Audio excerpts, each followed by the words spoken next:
से कंटिन्यू, इसमें काफ़ी सारी हम बख्शिश देखने वाले हैं, तो पूरा वीडियो आप सभी के लिए इंपॉर्टेंट होने वाला है। तो चलिए सबसे पहले स्टार्ट करेंगे कार्यपत्रक 6 का सॉल्यूशन, कार्यपत्रक 6 का सॉल्यूशन। यहाँ पर है आपको एक पद्यांश दे रखा है, देखिए। आंधी आई जोर से, डाले टूटी झकोर से, उड़ा घोंसला अंडे फूटे, किससे दुख की बात कहेगी, अब ये चिड़िया कहाँ रहेगी। हमने खोला अलमारी को, बुला रहे हैं बेचारी को, पर वो चींची करती है घर में तो वो नहीं रहेगी। घर में पेड़ कहाँ से लाए, कैसे यह घोंसला बनाए, कैसे फूटे अंडे जोड़े, किससे ये सब बात कहेगी। तो यहाँ पर एक व्यथा बताई गई है चिड़िया की कि आंधी के जोर से आने के कारण जो पेड़ की डालें हैं वो टूट चुकी हैं, जिसके कारण उसके जो घोंसला है वो फूट गया है और जो अंडे हैं उसके बिखर गए हैं। तो एक जो ये सुना रहा है कहानी, कविता सुना रहा है ना, वही सोच रहा है कि मैं इसको अलमारी में रख लूँ, पर अलमारी में भी रख लूँगा तो वो चींची करती है, तो वो कैसे रहेगी, घर में वो रहेगी नहीं, पेड़ कहाँ से लगाऊँ पे घर में, और घोंसला कैसे बनाऊँ उसके लिए, और जो उसके फूट गए जो अंडे उन्हें कैसे जोड़ूँ। तो ये एक तरह से बहुत ही सुंदर कविता है। इसका उचित शीर्षक आपको बताना है, जो कि क्या होगा, चिड़िया की पीड़ा। यहाँ पर क्योंकि चिड़िया की पीड़ा की ही बात हो रही है, तो यहाँ पर इसका जो शीर्षक है वो हो जाएगा चिड़िया की पीड़ा। आंधी आने के बाद क्या हुआ है, तो आंधी आने से चिड़िया का घोंसला उड़ गया और अंडे फूट गए। चिड़िया के लिए अलमारी क्यों खोली गई होगी, चिड़िया के लिए अलमारी इसलिए खोली गई होगी ताकि वह नया घोंसला उसमें बना सके। जब आंधी आती है तो आप क्या क्या करते हैं, जब आंधी आती है तो हम अपना सामान घर के अंदर रख देते हैं, वह स्वयं भी अंदर बैठ जाते हैं। चिड़िया अपना घोंसला कहाँ बनाती है, चिड़िया अपना घोंसला पेड़ पर या ऊंचे रोशनदान में बनाती है। तो ये होता है कार्यपत्रक 6 का सॉल्यूशन। अब देखेंगे कार्यपत्रक 7, जिसमें है सबसे पहला क्वेश्चन, नीचे लिखे वाक्यों में उचित विराम चिन्ह का प्रयोग करते हुए पुनः लिखिए। मैं कल रजनी के घर आऊंगी, तो यहाँ पर विराम चिन्ह आ जाएगा, मैं कल रजनी के घर आऊंगी पूर्ण विराम चिन्ह। जब भी किसी सेंटेंस को आप कंप्लीट करते हैं तो उसके बाद में आपको पूर्ण विराम चिन्ह लगा देना होता है, जब भी आपका सेंटेंस कंप्लीट होता है। तो अगर क्वेश्चन मार्क है तो क्वेश्चन मार्क लगा देना है। आश्चर्यजनक अगर कोई बात है कि वाह, अरे, तो इसमें एक्सक्लेमेटरी साइन यानी विस्मयबोधक चिन्ह आता है। जैसे क्या आपका नाम जतिन है, तो यहाँ पर क्वेश्चन है, तो क्या आपका नाम जतिन है के आगे क्या लग जाएगा, क्वेश्चन मार्क। सहनाज, रेखा और गायत्री जा रही है, तो यहाँ पर पूर्ण विराम चिन्ह आ जाएगा। यहाँ पर देखिए पूर्ण विराम चिन्ह आया है। और एक और चीज नोट करिएगा, ये बहुवचन में है तो यहाँ पर है के ऊपर बिंदी आई हुई है। अगर सिंगल होता है तो है के ऊपर बिंदी नहीं आती है, और बहुवचन में अगर सेंटेंस हो रहा है तो है के ऊपर बिंदी आ जाती है, जिसका अर्थ होता है है से बोला जाता है, ठीक है। अरे मेरा भाई पास हो गया, तो अरे यहाँ पर क्या है, विस्मयबोधक साइन है, वर्ड है, जिसमें आप कोई भी आश्चर्य करते हैं तब बोलते हैं इसे। तो अरे के बाद में विस्मयबोधक चिन्ह आ जाएगा, मेरा भाई पास हो गया के बाद में आ जाएगा पूर्ण विराम चिन्ह, ठीक है। सेकंड है रे के विभिन्न रूपों के आधार पर नए शब्द लिखे, तो रे का देखिए विभिन्न रूप हो जाएगा रतन, परम, चरण। इसी तरह से प्रे का हो जाएगा प्रकाश, क्रम, भ्रमण। ये सभी रे के प्रकार हैं। ऊपर रे लगता है एक, ये रे प्रकार में आता है, जैसे धर्म, कर्म, फर्ज। इसी तरह से नीचे जो रे होता है उसको यूज करते हैं इस तरह से राष्ट्र, उष्ट्र, राष्ट्रीय, ठीक है। ट्रक में भी यूज होता है ना, ट्रक में भी, ठीक है। तो इस तरह से आपको वर्ड्स लिखने थे। नीचे लिखे शब्द सही अर्थ नहीं दे रहे हैं, आप इन्हें इस प्रकार लिखे कि वह अर्थ देने में लगे। तो आपको इधर उधर जम्मल लेटर जिनको आप बोलते हैं इंग्लिश में, इसी तरह से आपको जम्मल यहाँ पर वर्ण दिए गए हैं, जिन्हें आपको इस तरह से सेट करना है कि वो वर्ड बन सके जिनका अर्थ हो सके, ठीक है। तो आपको शब्द बनाने हैं अर्थ वाले। तो देखिए यहाँ पर हो जाएगा सगीला से गिलास, इसी तरह से ठामी से हो जाएगा मिठास, लेजबी से हो जाएगा जलेबी, नापसी से हो जाएगा पसीना, कीनमन से हो जाएगा नमकीन, लफू से हो जाएगा फूल। फोर्थ क्वेश्चन है निम्नलिखित शब्दों के 3-3 पर्यायवाची लिखे। आँख का हो जाएगा नयन, नेत्र, चक्षु। हवा से हो जाएगा पवन, समीर, वायु। पानी से हो जाएगा जल, तोय, नीर। धरती से हो जाएगा धरा, भूमि, जमीन।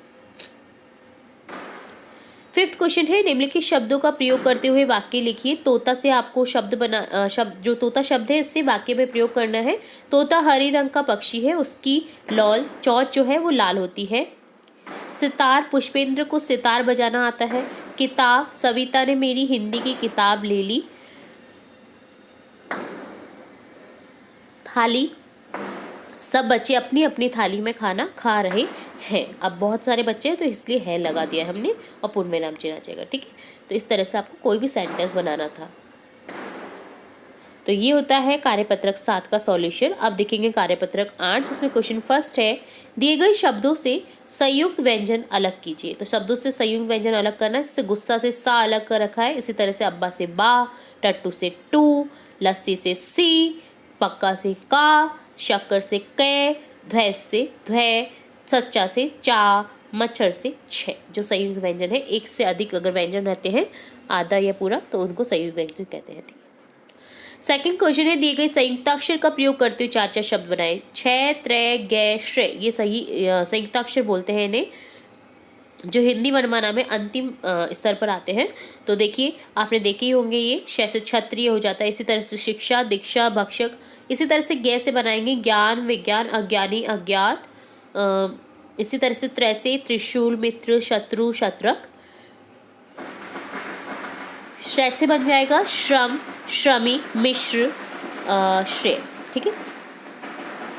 थर्ड क्वेश्चन है, नीचे दिए गए संयुक्त व्यंजन का प्रयोग करते हुए नए शब्द बनाने। तो आपको संयुक्त व्यंजन का प्रयोग करते हुए नए शब्द बनाने, जैसे मैं के ऊपर रे है, जिससे बना रखा है गर्म, नर्म, शर्म, कर्म, धर्म। इसी तरह से का से बन जाएगा हक्का, मक्का, छक्का, पक्का, चक्का। प्र से बन जाएगा प्रकार, प्रगति, प्रयत्न, प्रेरणा, प्रशांत। द्वै से बन जाएगा द्वार, द्वारा, द्वारिका, विद्वान, विद्वता। निम्नलिखित शब्दों से संयुक्त व्यंजन और द्वित्व शब्दों वाले व्यंजनों को अलग अलग करके लिखें। तो यहाँ पर देखिए, संयुक्त व्यंजन हो जाएगा श्रमिक, क्षमा, पत्रिका, श्रम। द्वित्व व्यंजन यानी 2 व्यंजन आ रखे, जैसे गुब्बारा, बच्चा, कच्चा, लड्डू, ठीक है। संयुक्त व्यंजन संयुक्ताक्षर से जो बने हैं, ठीक है। फिफ्थ क्वेश्चन है, निम्नलिखित शब्दों का वर्ण विच्छेद करें। आपको वर्ण विच्छेद करना है, चाहे वो आधा है चाहे वो पूरा है, सभी को अलग अलग करना है। जैसे थर्मस से हो जाएगा। अब यहाँ पर नोट करिएगा, जब भी कोई वर्ण पूरा आप देखते हैं ना, तो उसमें कोई ना कोई जो व्यंजन होता है आपका, व्यंजन अगर देखते हैं तो उसमें कोई ना कोई आपका स्वर जरूर से जुड़ा रहता है। जैसे थर्मस में देखिए, थे आधा रहता है, फिर आता है ए की ध्वनि मिलाकर के ये होता है कंप्लीट थे। इसी तरह से र आधा ए, म आधा ए, स आधा ए। तो इस तरह से आपको डिवाइड करना है। आगे सुमन में देखिए, से में लगा है ऊ, छोटा ऊ की मात्रा, तो यहाँ पर से अलग कर दिया, से हलन धन, ऊ धन, मैं हलन धन, ए धन, ने हलन धन ए। थैला में हो जाएगा थे हलन धन, ऐ धन, ले धन आ। शम से हो जाएगा शे धन, शे हलन धन, अ धन, रे हलन धन, मैं हलन धन अ। स्वाद से हो जाएगा से हलन धन, वे हलन धन, आ धन, दे हलन धन ए, ठीक है। तो ये डन होता है कार्यपत्रक 8 का सॉल्यूशन। अब देखेंगे कार्यपत्रक 9, जिसमें क्वेश्चन फर्स्ट है, नीचे लिखे वाक्यों में रेखांकित शब्दों का विलोम शब्द लिखकर वाक्य पूर्ण लिखिए। मैं रात में स्कूल नहीं जाऊंगा, इसका हो गया मैं दिन में स्कूल नहीं जाऊंगा। रात का अपोजिट हो गया दिन में, ठीक है। मेरे घर के सामने बगीचा है, सामने क्या हो गया अपोजिट पीछे, तो यहाँ पर हो जाएगा मेरे घर के पीछे बगीचा है। मेज के ऊपर फोन रखा है, मेज के नीचे फोन रखा है। यह चाय बहुत ही गर्म है, यह चाय बहुत ही ठंडी है। नीचे लिखे वाक्यांश के लिए एक शब्द लिखिए। जो खेती का काम करता है वो होता है किसान, जो मरीजों को देखता है वो होता है चिकित्सक, जो बच्चों को पढ़ाता है वो होता है अध्यापक, जो विदेश में रहता है वो होता है विदेशी। रेखांकित शब्दों के विलोम शब्दों का रिक्त स्थान में प्रयोग करें। आज अंधेरा है तो कल क्या होगा, उजाला होगा। रेतीले इलाकों में सर्दी और गर्मी दोनों बहुत होती है। अंधेरा का उजाला हो गया, सर्दी का गर्मी हो गया। सूर्य पूर्व में उदय और पश्चिम में क्या होता है, अस्त होता है। यहाँ पर आपको अस्त लिख देना है, ठीक है। नेक्स्ट फोर्थ क्वेश्चन है, नीचे लिखे विपरीत अर्थ लिखकर वाक्य में प्रयोग करें। जो शब्द है उनका विपरीत अर्थ लिखना है, वाक्य में प्रयोग करना है। दुख का हो गया सुख, जिसका वाक्य प्रयोग हो गया आज दुख आया है तो कल सुख भी आएगा। चलते चलते का हो गया रुकते रुकते, तो वाक्य प्रयोग हो जाएगा हमारी बस रुकते रुकते चल रही थी। खुली आंखों तो हो गया बंद आंखों, वह बंद आंखों से रास्ता पार कर सकता है। अध भूखा, पूरा भूखा या भूखा, वाक्य प्रयोग होगा उसने कल से कुछ नहीं खाया इसलिए वह पूरा भूखा है। तो ये डन होता है कार्यपत्रक 9। अब देखेंगे कार्यपत्रक 10, जिसमें क्वेश्चन फर्स्ट है, दिए गए चक्र से स्त्रीलिंग शब्दों को ढूंढकर उनकी बहुवचन लिखिए।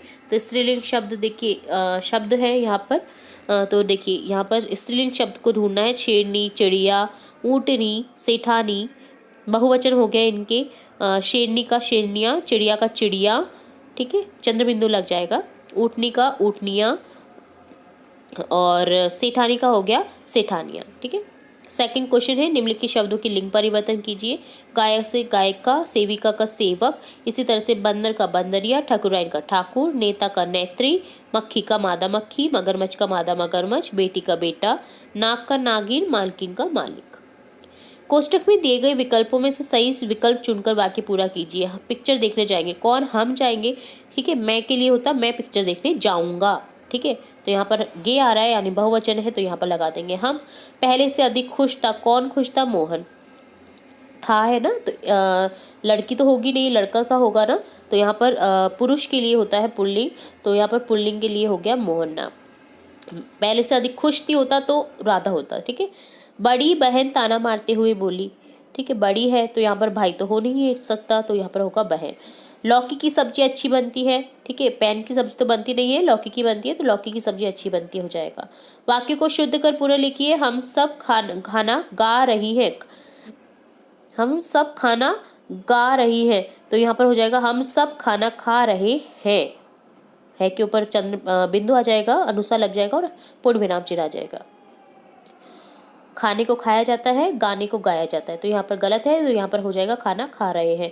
तुम्हें कब जाना है, यहाँ पर हो जाएगा तुम्हें कब जाना है, प्रश्नवाचक चिन्ह।